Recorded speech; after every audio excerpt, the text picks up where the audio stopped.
In 1999, we were introduced to the world's tallest full-circuit coaster. With a 255-foot drop, the ride had a very appropriate name, Goliath.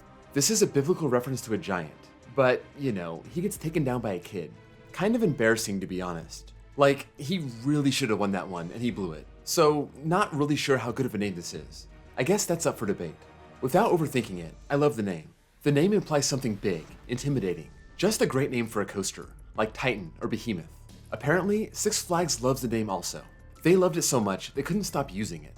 Well, it seems like after 2014, they gave it a rest. Or, more likely, they've been building a lot of free spins, and they couldn't bring themselves to call those Goliath.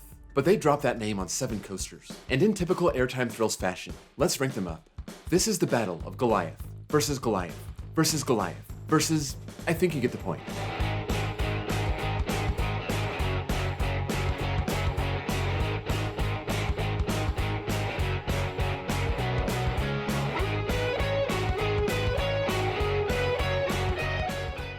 I know this video is kind of ridiculous, but if you can drop a like, I'd appreciate it. It really helps me out with the YouTube algorithm.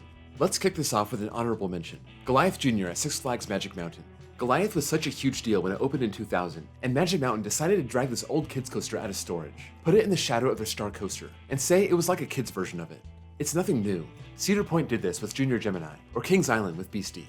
This coaster is a park original, but it hasn't been operating full time, being out of the lineup for 3 years. But in 2001, Magic Mountain was full on competing with Cedar Point for the most coasters, and they found a cheap way to add to their lineup. Goliath Jr. is still there, now called Magic Flyer, and you can't ride it unless you're small. I don't think I rode this when I went to the park in the early 90s, so I can't claim this credit. Number 7 is unfortunately the Big Daddy Goliath. I have a whole review on this one, and based on that thumbnail, I think you kinda get the gist of how I feel about it. I used to love it when I was young and not all that bright. I was like, oh, it's big and tall and scary, and look at me, I'm riding it, look how brave I am. Even though it took me about 6 rides not to be terrified of it. Nowadays, I don't fear it, I don't look forward to it. There's really nothing about the ride that I like. The drop. It sucks. It's long, I guess, mainly because it's got that shallow angle, but it's completely forceless. A turnaround. Lame. A really gradual floater airtime hill. Sometimes this is good, other times it's not. But even when it's good, it's not good enough to care about. Now we slam into the mid-course and come to a near-dead stop, and then we crawl off it and do some pointless turns. Then it drains your blood from your head to your feet. Some people love this. I don't really see why that's enjoyable, but if you love sustained positive G's, this will be the highlight for you. Then you twist around and hit the brakes. The OG, original Goliath, is the worst Goliath, but I give it an A+ for its name. This is the perfect name for it, and like the Goliath in the Bible, it had so much potential, but it choked under pressure and let everyone down. Number 6 is Goliath at Six Flags New England. Before you kill me for putting this ahead of Magic Mountain's Goliath, I'm giving this some credit for being an amazing ride in its past life. This also was at Magic Mountain, known as Deja Vu, and it was one of my all-time favorites. It moves cross-country in 2012, gets that brand new awesome name, gets some brand new horrible trains, and it's nothing but a train wreck for nearly a decade. Six Flags finally killed it after 2019, putting it out of its misery. Make no mistake, this coaster as Goliath is way worse than the Orange Hyper at Magic Mountain, but this coaster as Deja Vu is way better. 191-foot vertical spikes, giant inversions over 100 feet tall. You just gotta love that vertical freefall forward and backward. If anyone knows why they had to replace the trains, please tell me. When Great America's Deja Vu went to Silverwood, they kept the same trains, and that one's awesome. These new 4-across trains are horrible, and when I rode this for my one and only time in 2015, the ride was unbearable. Now, for the name. It's not as bad as it seems. If it was right by Superman, it would seem kinda dumb. But then again, Goliath at Magic Mountain is next to Superman, but the name still works. Goliath is almost 200 feet tall, and it's really imposing right there in the middle of the pathway, so I'll give this a solid B. Number 5 is Goliath at Six Flags Fiesta Texas. This is Batman. I don't care what Fiesta Texas calls it, this is Batman. When it came to the park in 2008, they didn't have a Batman the Ride. Now they do, but that didn't exist until 2015. I'd understand this a little more if they had a Gotham City, and this Batclone was being put in the parking lot, but they don't. Their Batman the Ride is in Rockville, so this makes no sense, and I'm just gonna come out and say it.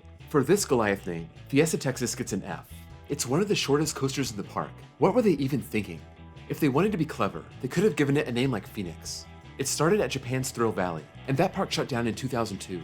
It moved to Six Flags New Orleans in 2003, and that park shut down in 2005. This Batclone just keeps rising from the ashes of the parks it leaves behind, and hopefully Fiesta Texas has a long history ahead of it. As for the ride itself, it's a Batclone. You've ridden one, you've ridden them all. Small, intense, whippy, really solid rides actually. There's a reason these have been cloned so often, and it's not just because Six Flags is cheap. These are crowd pleasers. I do admit, I've only ridden this once, and it was on my first trip in 2017. That park is full of awesome rides. I just don't see the need to rewrite it back home. Number 4 is Goliath at La Ronde. I've never ridden this, but I mean, just look at it.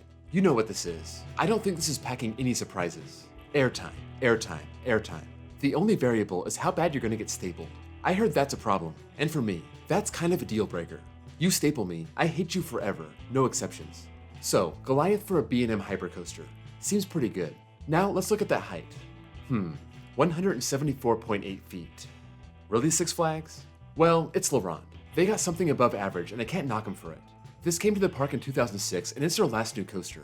They got Astroworld's SLC in 2010, but that doesn't count. Goliath is their tallest coaster, even though it's not that big, so I don't hate the name. I'll give it a B+. Goliath name, Superman colors, a crazy buffet of airtime, and nothing else. I think I'd really enjoy this. You know, of course, assuming I don't get stapled. La Ronde wouldn't want us to have too much fun, would they? Number 3 is Goliath at Six Flags Great America. I remember planning my big Midwest coaster trip in 2016, and I saw Great America had a brand new coaster, and I'd never seen anything like it before. That massive arch lift hill on a wooden coaster, that insane steep drop, those inversions and airtime moments. I was so psyched for it. It was kind of a disappointment after I rode it. Very short, not much airtime, but a great drop and really cool inversions. It's one of my least favorite RMCs, which is like your least favorite Fall Out Boy album. They're all good. I still love getting multiple rides on this when I visit the park.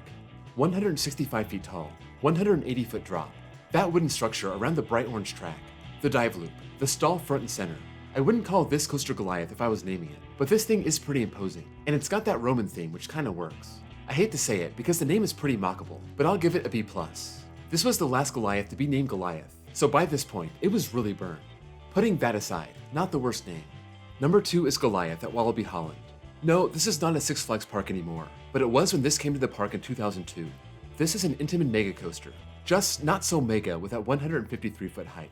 Six Flags cheaps out once again, but as we know, height isn't everything. If that was the case, the OG wouldn't be dead last, but it is. It's all about what you do with the layout. Goliath was a big deal back in 2002, but it seems like nobody talks about this anymore. This is not in North America. I've never been outside of North America, so with the help of Google Maps and the Pythagorean theorem, you can see I've never ridden Goliath. It looks like a really fun ride.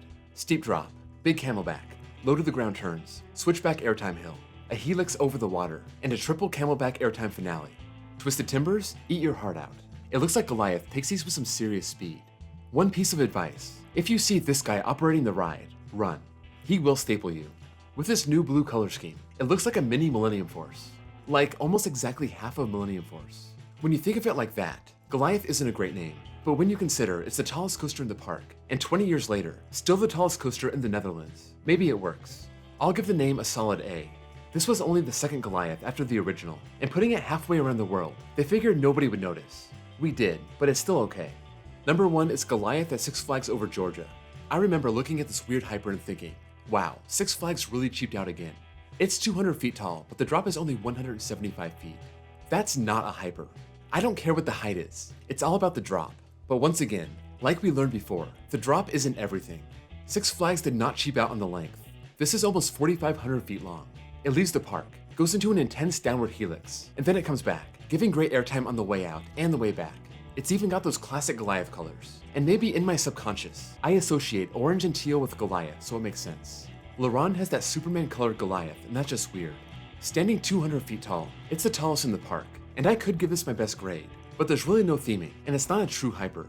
I'll give it an A. This is one of the better B&M hyper layouts. It combines lots of negative G's with some positive G's, just enough to mix up the forces. You get a great view as you leave the park, and you're just flying on your way back. I got a ride with a pretty loose lap bar this year, and it was off the charts great. There's no doubt this is my favorite Goliath, and even though I haven't been on the Intamin at Walibi, Holland, I think I'd still like this one more. Over Georgia got the short hyper, and it got the cheapy 30-second RMC, but together, that's a crazy 1-2 punch. Those are the world's Goliaths, ranked from worst to best, and graded based on how well the name fits. Let me know what you think of this list. Which Goliath is your favorite? Which one the name fits the best and the worst? And any other thoughts you have on these coasters? Sound off in the comments below. If you enjoyed this joke of a video, be sure to drop a like, and give me a sub for more content that resembles this, but usually more serious. Also, check out my links below for my Discord server, and my second channel where I post copyright-free off-ride footage, and my baseball channel if you love baseball as much as you love coasters named Goliath. Thank you all for watching, and I'll see you all next time.